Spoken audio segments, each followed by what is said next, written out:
Here are your weekly reminders for this week in Warcraft. Hey, it's Soul, and you can help support the channel by liking the video, subscribing for more coverage, and catching me live in the mornings on Twitch. The promotional drop for the Eye of the Legion pet ends Thursday, so be sure you're watching 4 hours of WoW streams to claim your prize. There have been quite a few changes to the Mr. Pandaria remix since it first launched, and I've played a ton of it, like a ton of it. I'm going to present a kind of 2.0 guide to the remix, and it's going to be tailored for who I'm going to call normal people. Folks who only put in like a few hours a week into World of Warcraft who, don't want to sweat, but at least want to know that they're going in the right direction. I'm going to try to cover every playstyle here, so listen up. If you're leveling your first character, or if you want to just have a good set of initial goals, you want to complete the main 10 achievements of the remix, at least the way I see it. That's going to include the 7 zone achievements and 3 patch achievements. Now, this is going to cover a lot of outdoor questing and campaigns and dungeons and raids and scenarios. You're going to level the slowest on this character, obviously, but you'll also be pushing the remix's more exclusive goals and powering up your artifact cloak for alts to benefit from. A few must-have gems for overall gameplay include Slay, Mark of Arrogance, Victory Fire, Sunstrider's Flourish, and Meteor Storm. And if possible, try to reach the Infinite Potential 12 achievement so the cloak on your alt has the biggest starting bonus. Once you have this, you can feel better about starting up a round of alts. Ideally, your fresh alts will have a double XP bonus and a big boost in throughput to get you started. Any achievements related to earning accessories are account-wide, so your alts can buy them off of the gem vendor, and while you need help from another person, you can trade gems over to your alts. Even at level 10, you can immediately queue for dungeons if you like. In fact, you just want to do, well, whatever you want until you're level 25, and then you want to start signing up for the Mogoshan vaults on normal difficulty. Unless the group leader did a really bad job of finding people, the run should be a breeze, and you'll score big gains to your experience rate from every boss. Then just resume doing what you're doing until you're level 35, when you can run Heart of Fear. At level 40, you can do Terrace of Endless Spring, and, well, you sort of get the pattern here. Just freely do outdoor content until you hit these milestones, and then run the raid for a big bonus to experience gained. So after one clear of Siege, you should be able to zoom your way to 70 with very little trouble. And at the end of your character's journey's leveling, you'll earn a nice chunk of bronze to spend on whatever you like. If you're interested mostly in buying up cosmetics exclusive to the remix, I strongly suggest diving right into it and blowing all of your bronze. The remix isn't like a normal season of World of Warcraft where you need to level a character, then start gearing up and getting them to a certain point before you can do Endgame.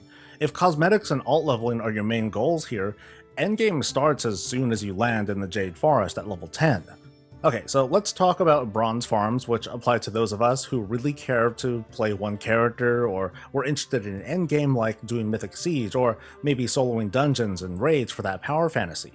Bronze is going to be your focus over stat threads, and don't let anyone tell you otherwise. From experience, the time put towards bronze is a much better investment than threads. In any case though, we're looking at this part of the remix from a more normal person's perspective, so here's what's up.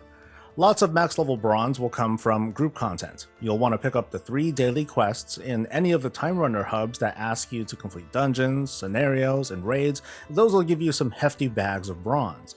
Also, queuing up for a random dungeon and scenario will score you a lot of extra bronze from your first clear of the day. Normal and heroics count separately, meaning there's a fairly easy path each day to collect a bit over 10,000 bronze from these more simple group activities. So in a few short days, you can buy the remix's most expensive items and then work your way down. Folks who host normal raids are going to be a bit more relaxed on who they bring, and it only really takes one super powerful character to carry the entire team. So you'll want to get on those raids as well and down bosses for 500 bronze each, sometimes more. Maybe you're not up for group content, and that's okay. There are lots of outdoor farms available, although Blizzard has been kind of hammering down on a lot of them, but there is a spot that's been pretty decent for me over the past couple days. It's over in Sraves in Townlong Steeps, and features really high mob density that drop a spattering of everything, making for some decent bronze income. I'm not certain how well this area can be hyperspawned, because I've just been going at this alone the whole time, but a small group can probably sweep the area for lots of easy drops. If you're interested in Endgame and gearing up, I want you to at least double check with yourself and make sure that you really want to do this. Endgame is arguably the smallest, but also the grindiest part of the remix, as you're going to be spending your time gearing your character as opposed to buying rewards. The journey will cost you almost 600,000 bronze. If you're firmly on the route of gearing up but you don't want to sweat too much with super grinds, what you'll want to do is alternate between the group dailies, normal raids, and outdoor farms until you can start soloing dungeon or raid trash. Then you can add to the routine. Now, my most reliable go-to has been Heart of Fear trash that I've mentioned a number of times here. The farm has been nerfed, but a run of the trash will get you 400 bronze, and depending on your gear level, it doesn't take super long to clear to the point where you'll hit the instance limit per hour, which basically means 4,000 bronze an hour. I managed to feel my progress as I'd farmed this until the lock was in place, and then I did whatever I wanted, like the world bosses, more questing, or going back to Sraves to grind mobs. You don't gotta take my word for it, because the pace of my powering up did come from sources that no longer exist, but I do have a few what not to do's when it comes to powering up. Like I said earlier, don't stress over threads, look at bronze first, because that's what makes you much more powerful, faster. The stats from your cloak do affect your class abilities, but mostly they don't affect the tinker procs where most of your damage in the remix comes from. Heroic raids, at least from my observations, just aren't worth the potential delays that come from putting together the right group or struggling with encounters during the run. If you're trying to do things daily, normal raids are the way to go. Fast runs means fast bronze and more time in your day for other things. If you really want the Garrosh shoulders and heirlooms, again, consider farming normal siege as opposed to heroic or mythic. It's already sort of competitive to get a spot in here, but if time is not on your side, your energy is actually much better spent farming Siege of Orgrimmar 20 times over the course of the remix, as opposed to putting in the effort of powering your character up and then clearing Siege on Mythic twice. Alright, so what else is happening this week? Comp Stomp is the Brawl, and the World Quest bonus is in play for the rep farmers out there. And this coming Saturday, we enter the month of June, which means a new trading post month. Be sure to take advantage of the final surge and complete your Traveler's Log. Grab Tender from your chest and take one long last look at this current month's offerings. And stay tuned later this week for the preview where we'll hopefully see pictures. Over in Mythic Plus World, the affixes are Fortified and Storming, with bursting at 10 or higher.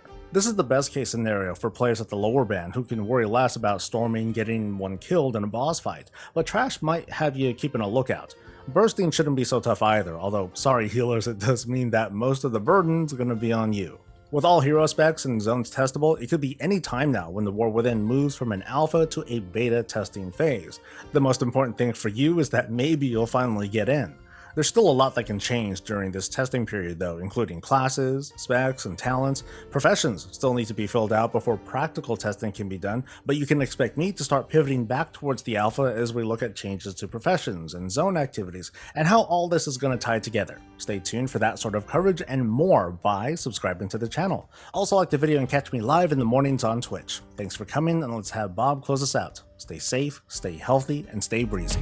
Hey look, it's a new month, come and join me.